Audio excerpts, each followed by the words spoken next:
Assalamualaikum warahmatullahi wabarakatuh. Asyhadu alla ilaha illallah wa asyhadu anna Muhammadar Rasulullah. Allahumma sholli ala Muhammad wa ala ali Muhammad. Rabbi shrah li sadri wa yassir li amri wahlul 'uqdatam min lisani yafqahu qawli. Perkenalkan, saya Iyut Ayudia, Kepala SD Islam Al-Azhar 55 Yogyakarta, peserta Diklat CKS Kabupaten Sleman periode Oktober-Desember 2021. Sebelumnya perlu kami informasikan bahwa SD Islam Al-Azhar 55 menggunakan bahasa Inggris sebagai bahasa pengantar di dalam proses belajar mengajarnya. Kami lahir pada tahun 2017 dan menjadi Cambridge School pada tahun 2018. Kami juga bekerjasama dengan imigrasi dan Disnaker untuk mempekerjakan tenaga kerja asing kami di sekolah kami. Moto sekolah kami adalah Growth Mindset School, di mana seluruh warga sekolah percaya bahwa kecerdasan bisa dikembangkan, tidak fixed mindset. Apresiasi tidak berdasarkan pada kecerdasannya, tetapi pada effortnya atau usahanya. You can if you think you can. Previous tadi dimaksudkan untuk menerangkan bahwa dalam beberapa cuplikan video kami menggunakan bahasa Inggris. Sedangkan sekolah magang kami ada di SD Islam Al-Azhar 31 Yogyakarta yang lahir pada tahun 2006. SD Islam Al-Azhar 31 Yogyakarta menggunakan dua kurikulum, yaitu kurikulum nasional dan kurikulum Al-Azhar yang disebut KPPM, kurikulum pengembangan pribadi muslim. KPPM memberikan gambaran target dan penjiwaan agama di berbagai bidang studi. Pada tahun 2013 sampai dengan 2017 kami diamanai sebagai kepala SDIA 31. Tetapi pada tahun 2017 yayasan kami, yaitu Yayasan Asram, mempunyai visi untuk membentuk anak didik yang mahir membaca Al-Quran sekaligus mahir berbahasa Inggris. Maka lahirlah SD Islam Al-Azhar 55. Sejak itulah kami berpindah tugas di SD Islam Al-Azhar 55. Itulah tadi gambaran profil sekolah asal dan sekolah magang kami. Berangkat dari kurangnya kemandirian anak-anak dalam belajar. Untuk itu, sekolah merasa harus melatih guru-guru melalui workshop, di mana inti workshop tersebut materinya adalah membuat atmosfer metode pembelajaran yang menstimulus anak untuk mandiri belajar. Salah satunya adalah dengan inquiry based learning. RPK kami berjudul Upaya Meningkatkan Kemandirian Belajar Siswa dengan metode workshop inquiry based learning. Workshop kami dilaksanakan 2 kali atau 2 siklus, yaitu pada 3 November 2021 dan 17 November 2021. Narasumber kami adalah Miss Amy N. Growth MED dari Cornell University USA. Pemilihan narasumber berdasarkan background pendidikan dan pengalaman mengajarnya di Amerika Serikat yang telah lama melaksanakan inquiry based learning, yang selanjutnya kami sebut IBL. Menurut Miss Amy, IBL adalah seek of knowledge. Maksudnya adalah bagaimana guru menciptakan suasana belajar yang penuh dengan keingintahuan, curiosity. Bagaimana guru menstimulus siswa untuk ingin tahu dan lalu mencari informasi dan data untuk menjawab keingintahuannya. Jadi, ilmu seharusnya dicari. Itulah kenapa ada istilah mencari ilmu. Ilmu tidak seharusnya disuapkan, spoon feeding. Dengan begitu akan terbentuk kemandirian belajar siswa. Di dalam workshop, Miss Amy membagikan format lesson plan untuk guru-guru mencoba merancang lesson plan berbasis IBL. Berikut testimoni guru terkait hasil dari pelaksanaan workshop.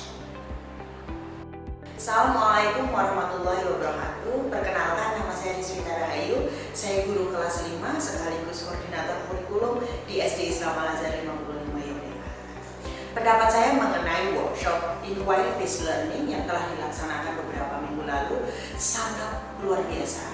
Yang pertama, kita sebagai guru tentu harus menyadari bahwa pola pendidikan saat ini berubah dan kita tidak mempersiapkan anak-anak untuk besok atau 1 tahun kemudian, tapi kita akan mempersiapkan anak-anak 15 tahun atau 10 tahun yang akan datang. Dari pola ini kita harus merubah juga bahwa anak-anak membutuhkan sesuatu yang berbeda di masa yang akan datang. Inquiry based learning memberikan kita wawasan bahwa anak-anak harus kita siapkan untuk bisa belajar secara mandiri, untuk dapat mempersiapkan dirinya belajar banyak hal di kemudian hari secara mandiri atau autonomous learner. Anak-anak tidak lagi kita suruh-suruh atau kita sediakan materinya, tapi anak-anak harus mencari sendiri apa yang mereka butuhkan. Dengan inquiry based learning yang nantinya akan kita secara konsisten terapkan di Al-Azhar 55, kita harapkan kita dapat mempersiapkan anak-anak untuk bisa survive di dunia yang akan datang, di community, di global community, supaya mereka tidak hanya belajar untuk menghafal atau mereka tidak hanya belajar untuk belajar konsep-konsep yang sudah ada, tetapi nanti mereka dapat menemukan sendiri konsep-konsep tersebut, mereka dapat menciptakan hal-hal yang baru, kemudian mereka bisa menjadi bagian dari komunitas global yang tentunya mempunyai karakter problem solving dan juga complex thinkers. Begitu, alhamdulillah saya sangat bersyukur, juga teman-teman bersyukur dapat mengikuti workshop ini. Semoga apa yang sudah dilaksanakan ini bisa kita terapkan di sekolah dengan baik. Terima kasih. Wassalamualaikum warahmatullahi wabarakatuh. Setelah guru mempraktekkan ke dalam kelas, Miss Emmy juga membuka sesi konsultasi terkait apakah lesson plan yang dibuat sudah sesuai dengan yang seharusnya, atau mungkin guru menemukan kendala di kelas dan lain sebagainya. Berikut testimoni siswa tentang pelaksanaan IBL dalam meningkatkan kemandirian belajar mereka. Hi everyone, my name is Amira Sakita. So my school built my independence is because me and my friends are always curious, and my class have brainstorming, researching, mind mapping, and of course we have discussion. And my favorite part is, after the teachers explain the topic, me and my friends have time to ask some question, and then it's time for the teacher to ask some question in the wonderful website. Bye, thank you. Hasil akhir dari IBL di sekolah kami adalah expo, di mana setiap siswa mempresentasikan temuannya hasil dari Seek of Knowledge mereka. Satu hal yang menarik, sebelum mengikuti tingkat CKS ini, penulis berpikir bahwa kemandirian belajar siswa dibentuk dari motivasi internal dan eksternal, atau dari pola asuh, atau dari pembiasaan.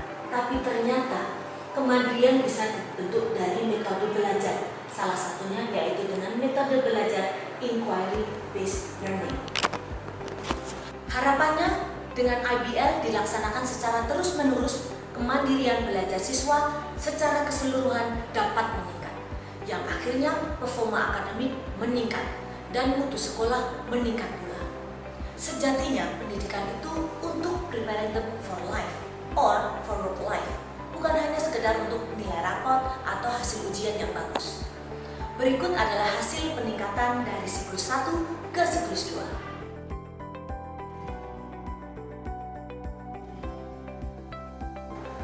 Selanjutnya adalah kajian manajerial.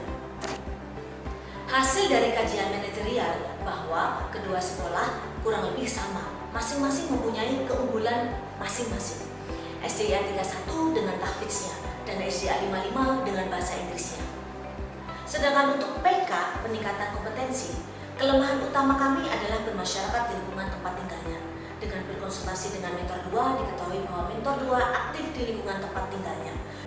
Baik, untuk Bu Iyut mungkin ya karena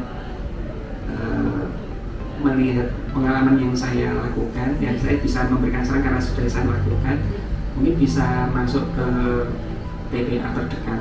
TPA terdekat tidak harus di desa kita, yang aktif saja mungkin ya. Itu bisa kita masuk di situ mencarikan narasumber, kemudian mengaktifkan lagi peningkatan pengajarnya. Satu itu, yang kedua mungkin kita bisa juga memberikan apa ya namanya ya, kurikulum di situ, atau kurikulum TPA di situ, karena kita kan sebagai pendidik juga itu kita bisa memberikan kurikulum. Berarti nggak selalu tenaga ya? Tidak harus tenaga, tidak harus tenaga. Ide, tulis kurikulum. Betul, seperti itu. Oke. Iya. Itulah tadi laporan RTL kami yang terdiri dari RPK, KM, dan AKPK. Semoga dapat dijadikan referensi dan bermanfaat untuk pendidikan, khususnya pendidikan di sekolah kami. Terima kasih. Sekian, wabillahi taufiq wal hidayah. Wassalamualaikum warahmatullahi wabarakatuh.